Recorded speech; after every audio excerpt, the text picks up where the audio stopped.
Señor presidente, señoras y señores embajadores, estimados jueces de Chile, Latinoamérica, el Caribe y Europa, damas y caballeros. Primero que nada me gustaría expresar mi gratitud al comité organizador y en particular al presidente, el señor Milton Huica, y al señor, mi amigo Sergio Muñoz, por invitarme a dirigirme a ustedes hoy. But now I continue in English. Parte de los tratados nacionales e internacionales y por eso en el mismo tiempo. Entonces la seguridad legal no solamente requiere un marco que se basa en los tratados, sino que en los distintos casos de la ley. También requiere que en una democracia el gobierno por un Estado de Derecho y también está establecido por lo cual contiene los guardias que protegen la libertad y también la de las minorías, y por eso hay que establecer esta ley, porque hay que tener una igualdad para todos y el gobierno incrementa el respeto entre los ciudadanos para que puedan tomar la ley en sus propias manos. Y en el Estado de Derecho, la separación de los poderes garantiza la libertad de cada uno de nosotros. En otras palabras, la separación del poder legislativo, ejecutivo, en cualquier y el judicial del gobierno. Los ciudadanos deben poder ejercer sus derechos donde sea necesario. Tener acceso a una corte independiente es crucial en este respecto y no debe ser posible despedir a los jueces si dan una sentencia que no le gusta al Ejecutivo. Eso no es eso es un concepto bastante evidente en todas las partes del mundo. En la relación entre el desarrollo económico y el Estado de Derecho, la Corte Americana de Suprema una vez dijo, si quieren desarrollar inversiones únicas y gente que invierta, la gente que invierta tiene que tener cierta certeza. Deben saber que si el contrato se rompe, tienen un lugar al cual pueden ir para redimirse. Y si tienen un sistema de corte con jueces independientes y los jueces son justos, entonces tienen la oportunidad. Y si sienten que no es justo el dictamen y que no tienen una oportunidad, y los jueces están bajo quien esté bajo el poder en ese momento, olvídenlo. Ellos no van a invertir en sus países, buscarán otros tipos de certeza, pero aquí ese tipo de certeza a medida son mucho más caras, hace que desvían las inversiones, cierre de comillas. Es así de simple, así es como funciona. Y esto es verdadero para todas las ramas legales. ¿Quién quiere invertir en un país extranjero si no hay un sistema justo de ley civil, criminal y administrativa? La protección en contra de las agresiones inapropiadas de las contrapartes, en contra de procedimientos criminales injustos. Hemos organizado la cooperación internacional de distintas maneras, pero a pesar de estas diferencias, todos estamos conscientes de la importancia de la cooperación internacional. Es importante que contribuyamos a mejorar la cooperación judicial internacional en espíritu de confianza y respeto mutuo. Tenemos que darnos cuenta de que la cooperación estable internacional tiene mucho que ver con un orden internacional bien establecido. Los inversionistas internacionales no están convencidos de que en caso de conflicto y haya una disputa en el país donde invirtieron, sea resuelto de acuerdo a los estándares mínimos internacionales por jueces independientes e imparciales. Si no están convencidos de esto, no van a invertir en ese país. Si la firma de un país no está convencido de que sus ciudadanos van a ser tratados de acuerdo a estándares mínimos internacionales por jueces independientes e imparciales del país que solicitan la extradición de los ciudadanos, no van a estar dispuestos a extraditar a estos ciudadanos. Por lo tanto, no es solo una cuestión de justicia, sino también de practicabilidad, que la cooperación en base de estándares de derecho bien reconocidos es necesario. Y estoy feliz de saber que en este país, Chile, hay una buena establecida tradición del Estado de Derecho y de apertura hacia el derecho internacional, y de que esta apertura es un fundamento de su política internacional. Nuestros anfitriones probablemente no va a estar sorprendidos en escuchar que en el índice que recién mencioné, Chile está absolutamente arriba del ranking regional con respecto a Latinoamérica y el Caribe, y que Chile está entre los 25 primeros países a nivel mundial en 6 de los 8 campos que han sido evaluados en este índice del Estado de Derecho. Y bueno, y en la primera foro judicial de UE-CELAC, en nuestra capacidad de presidente y miembros de las Cortes Supremas, tratamos de darle el énfasis a la cooperación judicial internacional, suscribiendo la Declaración de Santiago y suscribiendo principios comunes para la cooperación judicial. En esta declaración, entre otras cosas, a los cuales ya se refirió el señor Miñón, recomendamos a las autoridades relevantes que faciliten la mayor cantidad de cooperación posible en relación a procedimientos de tipo jurisdiccional, particular que tienen que ver con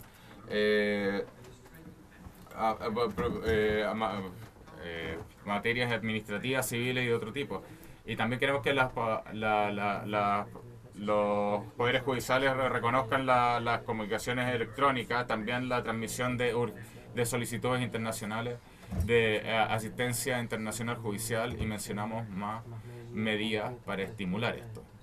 Precisamente, ¿cuáles medidas van a ser llevadas a cabo como un seguimiento de la Declaración de Santiago? Esto aún no se ha determinado. La Comisión Europea ha iniciado investigaciones en varios campos en los cuales la cooperación judicial entre la Unión Europea y los países latinoamericanos podría ser intensificada, tales como el enforzamiento de la ley en relación a sustancias prohibidas. Posiblemente las propuestas y recomendaciones en la Declaración de Santiago sean integradas y se tomen efecto en los programas de la Unión Europea que tienen que ver con la seguridad para el periodo entre el 2014 y 2020. Deberíamos asegurarnos de que este tema esté en la agenda de la próxima cumbre Unión Europea-CELAC en Bruselas. Así que estas medidas concretas y esa implementación va a tomar tiempo y esfuerzo. Y está claro que la CELAC y la Unión Europea están en el camino de fortalecer la cooperación judicial entre ellas. Esto se puede dar forma en convenciones bilaterales, tales como, por ejemplo, la que mi país ha firmado el 13 de julio de este año, hace que la transferencia de personas sentenciadas entre el Reino de Holanda y la República de Cuba. Esto también puede tomar forma en convenciones multilaterales entre más países latinoamericanos del Caribe de la Unión Europea o la Unión Europea como una entidad en sí misma. Yo supongo que esta última forma de cooperación entre, por una parte, la Unión Europea podría ser recomendable para promover la cooperación a gran escala. Pero me doy cuenta de que mientras más grandes son nuestras ambiciones, más pequeñas son las posibilidades de éxito. Es como yo que esté cocinando una cena. Si yo trato de preparar una cena de calidad de múltiples platos, estoy seguro de que nada más que una cocina muy desordenada va a ser el resultado. Hablo por mí nomás, pero Bueno, voy a concluir esta visión general con el comentario que el fortalecimiento de la cooperación judicial entre la CELAC y la Unión Europea es un muy buen desarrollo que tiene todo mi apoyo. Ahora yo voy a hacer lo que prometí al comienzo de esta presentación y hablarles desde el punto de vista de, del juez de la Corte Suprema Nacional acerca del importante rol de la cooperación judicial en Europa actual, hablando de la situación en Latinoamérica. Voy a enfocarme en la cooperación, la más desarrollada en materias criminales. Uno podría decir ahora, hablar ahora de la existencia del derecho criminal europeo. Este derecho se compone de una serie de estándares criminales, sustantivos procedimentales de penalidades que son comunes a varios estados europeos con el objetivo de con el objetivo de hacer converger la actividad criminal y también la actividad organizada transnacional criminal. La necesidad de tal derecho criminal europeo se debe al simple hecho de que en las últimas décadas ha habido un incremento de la actividad criminal transnacional por perpetradores de varias nacionalidades que están activos en distintos países. Nosotros, los poderes judiciales, no estamos solos, ni fuimos los primeros en creer en las virtudes de la cooperación internacional. Aquellos que están en el crimen organizado saben la rentabilidad de operar en una escala internacional y están familiarizados con los beneficios los beneficios de la cooperación internacional en áreas tales como tráfico de drogas, terrorismo, el tráfico ilegal de obras legales, el cibercrimen, el lavado de dinero, corrupción entre oficiales de gobierno y el sector privado. Este tipo de actividad criminal internacional se han vuelto cada vez más amenazantes y piden un enfoque integrado europeo. Dado que el crimen se ha vuelto se ha internacionalizado, también el derecho criminal debe internacionalizarse. Claramente aquellos que están en el gobierno se dieron cuenta de esto hace mucho tiempo. Por ejemplo, desde 1955, a cada 5 años, dentro de las Naciones Unidas, los famosos congresos en la prevención del crimen y cómo lidiar con los ofensores han sido organizados. Estos congresos han tenido un impacto considerable en el campo de la prevención internacional del crimen y la justicia criminal y han influenciado las políticas nacionales y las prácticas profesionales. Sin embargo, una lucha internacionalizada contra el crimen, si va a estar organizada a escala global, es muy difícil de implementar. Y por lo tanto, se aconseja tomar más iniciativas a nivel regional e interregional. Y como se me invitó a darle una visión europea, considero que tengo que resumir los desarrollos europeos en estos campos. En Europa, por ejemplo, Europa se refiere por supuesto a una área geográfica, pero cuando hablamos de Europa como un grupo de estados que cooperan entre ellos, es posible distinguir dos Europas distintas. Aquellos del Consejo Europeo, con 47 estados miembros, desde Groenlandia hasta Rusia, y aquellos de la Unión Europea, que salió de los tratados de Roma de 1957 y el Tratado de Maastricht de 1992, que estableció la Unión Europea, y los tratados de Lisboa, que entraron en vigor el 1 de diciembre del 2009. La Unión Europea ahora tiene 28 estados miembros. La Europa occidental y del sur y los ex países soviéticos en el este de Europa, 28, el Consejo de Europa, 47. La primera Europa, aquella de los 47 estados del Consejo de Europa, es la Europa de los derechos humanos, una noción que se extiende más allá de la justicia criminal y más allá de la cooperación policial y legal. Y la segunda Europa es la Europa en que la cooperación política, económica y judicial y la unificación de la ley se extienda a muchos otros campos.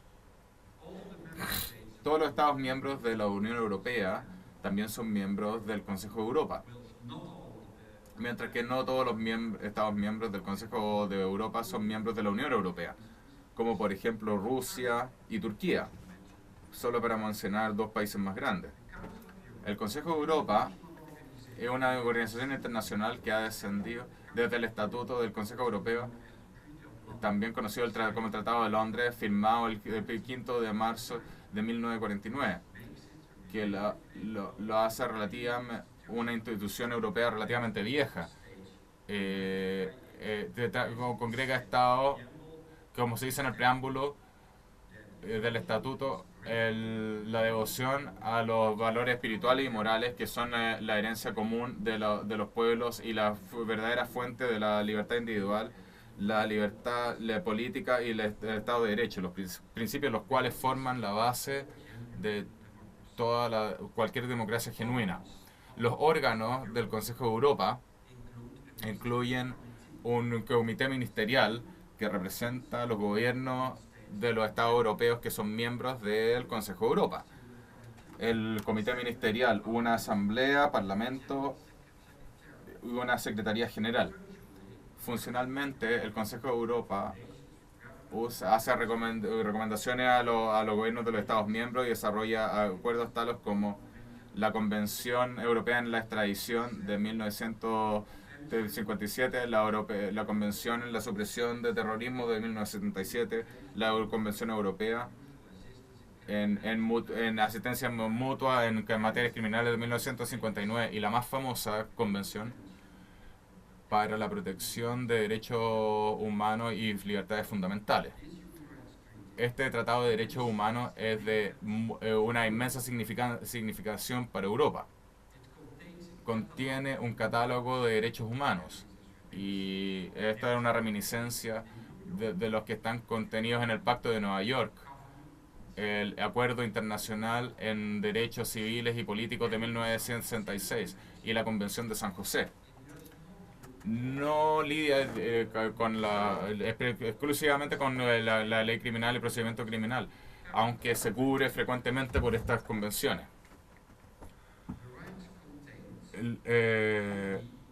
Los derechos contenidos en esta Convención Europea en Derechos Humanos son más importantes porque también ha instituido controles legales que están apuntados a asegurar que estos derechos sean respetados, para asegurar que estos derechos no solo existen en el papel, sino que sean prácticos y efectivos.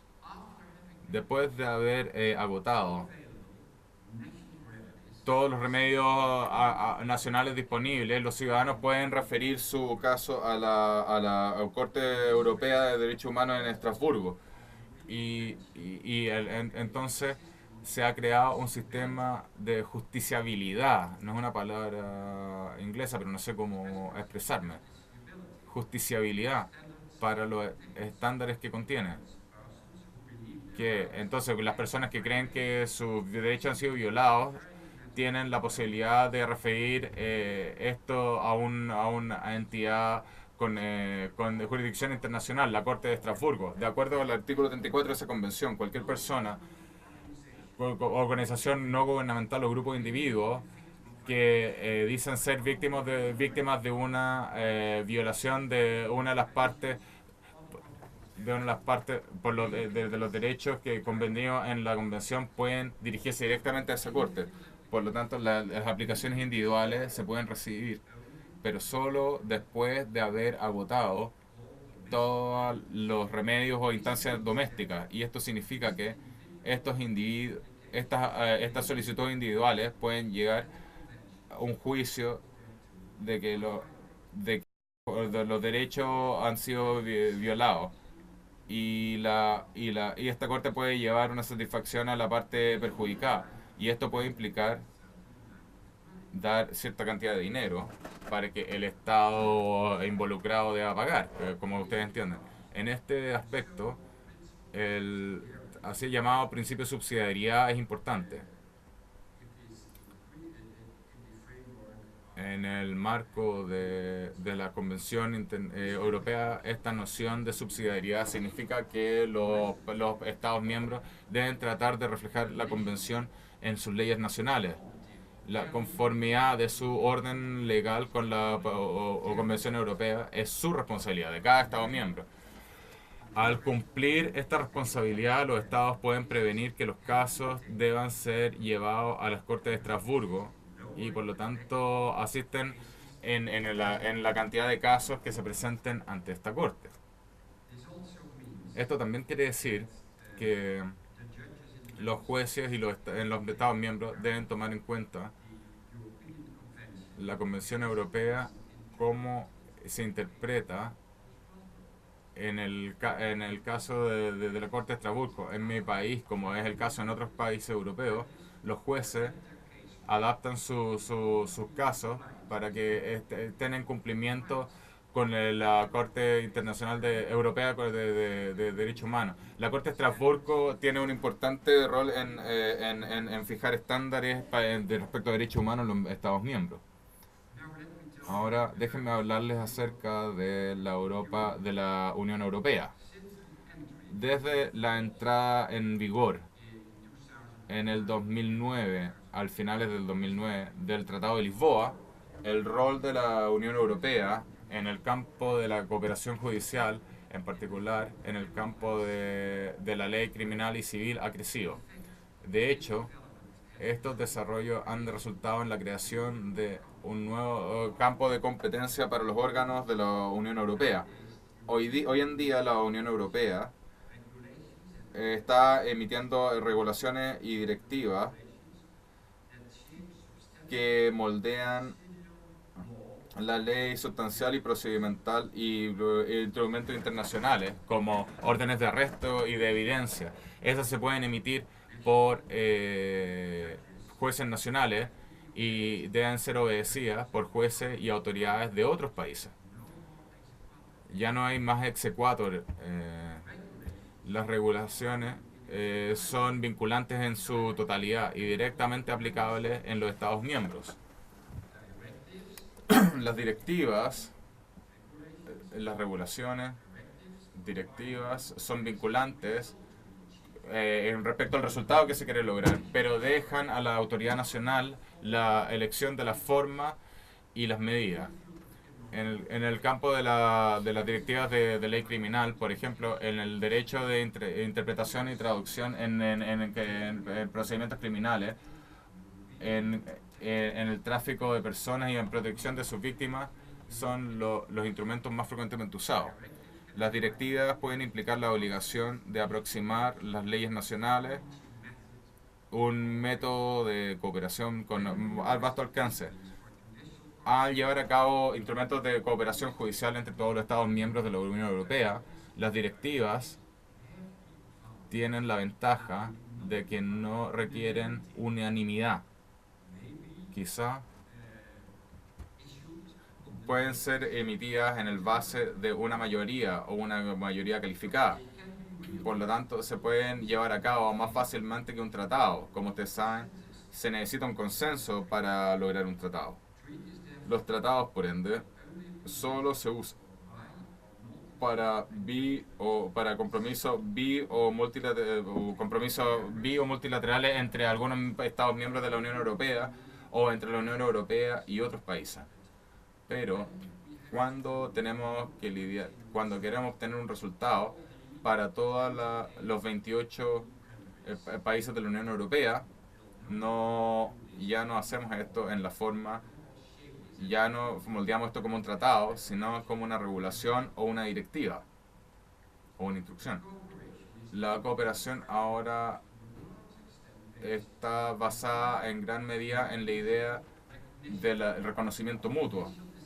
Las decisiones judiciales que emanan de un Estado judicial se reconocen en otro Estado miembro, como si la decisión judicial hubiese sido dada por un juez nacional y dirigido a otro juez nacional. El juez de Valparaíso se lo envía al juez de, digamos, Valdivia. La idea es que un juez en un Estado miembro puede emitir, por ejemplo, una orden de arresto o una orden de evidencia que deba ser ejecutada por un juez o otra autoridad en otro Estado miembro. Este tipo de cooperación es comparable a la cooperación basada en una convención normal, pero es más exigente en términos de la velocidad y de la diligencia y en términos de la naturaleza obligatoria de ejecutar la solicitud que viene de las autoridades de otro país. En el campo del derecho civil, la Unión Europea también está trabajando en mejorar el reconocimiento mutuo de los juicios, de la sentencia. Uno de los elementos claves de la estructura de la Unión Europea es la existencia de la Corte Europea de Justicia, la justicia de Luxemburgo. Estrasburgo es derechos humanos y la Corte de la Unión Europea es Luxemburgo. Si los Estados miembros no cumplen con sus obligaciones, con los tratados, las regulaciones y las directrices, la Comisión Europea puede iniciar un procedimiento de infracción contra tal Estado miembro. Si el juez nacional tiene que interpretar la legislación europea, está obligado, en particular, cuando la ley de la Unión Europea no es clara, de poner una pregunta, presentar una pregunta a Luxemburgo. Y este mecanismo de preguntas y respuestas preliminares tiende a uniformar la interpretación y la aplicación de la ley de la Unión Europea. Implica que la cooperación judicial entre las Cortes Nacionales y la Corte Europea de Justicia. Por lo tanto, las Cortes Nacionales en Europa, incluyendo las Cortes Nacionales más altas, tienen que tomar en cuenta la jurisprudencia de la Corte Europea de Derechos Humanos y de la Corte Europea de Justicia en el dominio de la legislación de la Unión Europea. Y para hacer las cosas más complicadas aún, debo mencionar que uno de los elementos de la ley de la Unión Europea es la Declaración de Derechos Humanos de la Unión Europea, y esta declaración debe ser aplicada por los Estados miembros al aplicar la regulación europea. Así que esta convención también tiene que ser interpretada por las Cortes Nacionales, después de haber recibido una respuesta preliminar de la Corte Europea de Justicia cuando la convención no es clara. La Unión Europea es competente para concluir convenciones con terceros países, como le hizo, por ejemplo, con los Estados Unidos y Japón. Por lo ende, los tratados con respecto a la cooperación judicial emanan de estados individuales, pueden ser bilaterales o multilaterales, y pueden emanar del Consejo de Europa y emanan también de la Unión Europea. El crecimiento de la legislación de la Unión Europea y la ley de casos de la Corte de Derechos Humanos está afectando no solo la sustancia del trabajo de la Unión de la Corte Suprema de la Unión Europea, pero también su posición en el cuerpo legal. Mientras más la ley emana de instancias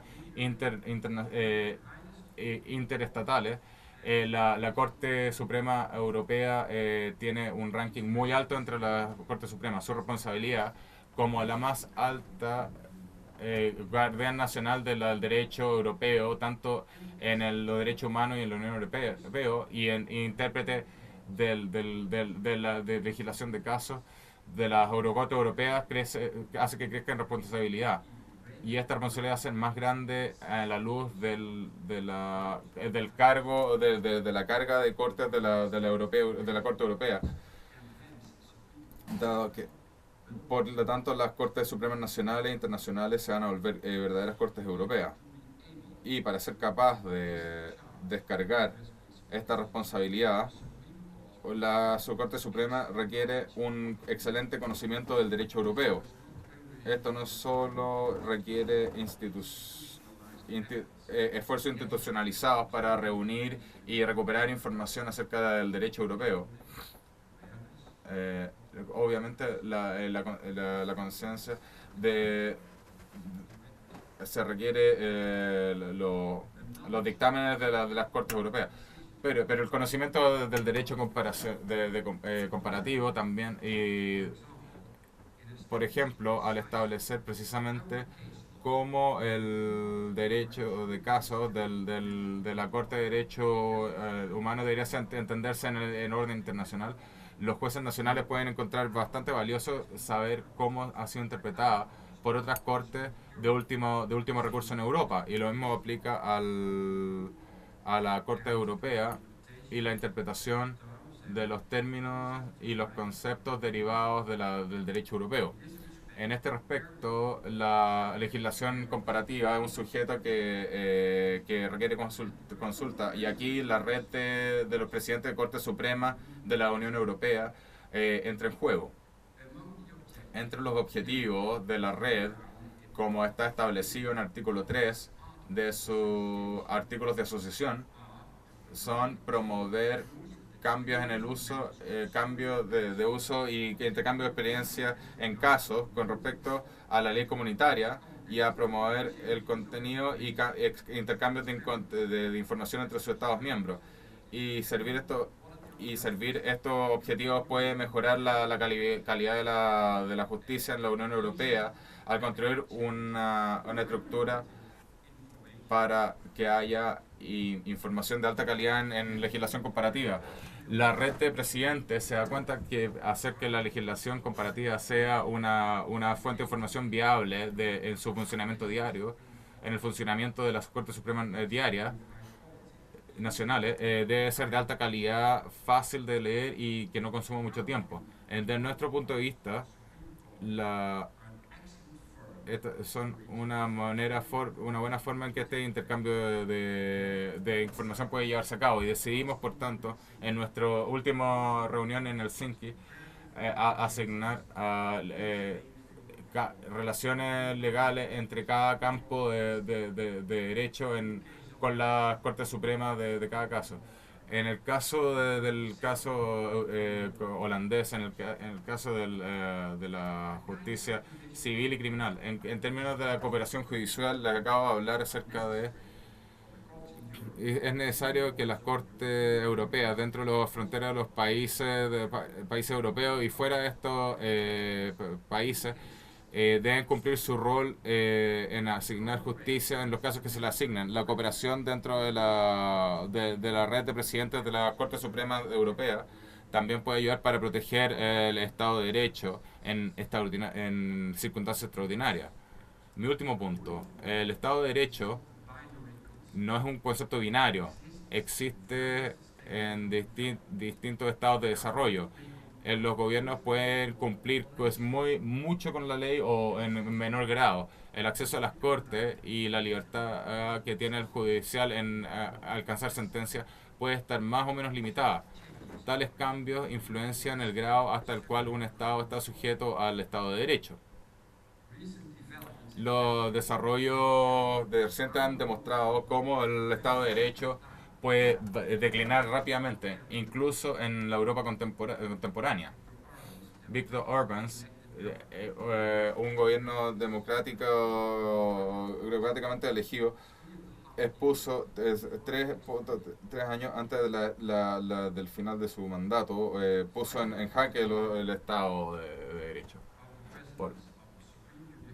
Por medio de la red de presidentes de la Corte Suprema, tratamos de influenciar el curso de eventos en Hungría, y le pedimos a nuestros ministros de Asuntos Exteriores que intervinieran.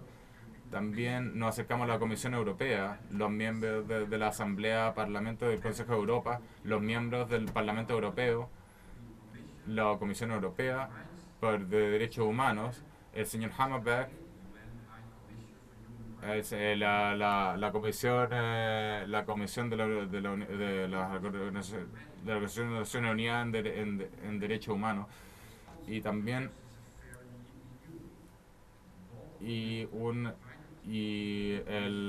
la red le dio a la Comisión Europea más argumentos que se pudieran usar en el procedimiento de infracción que la Comisión Europea había comenzado contra Hungría.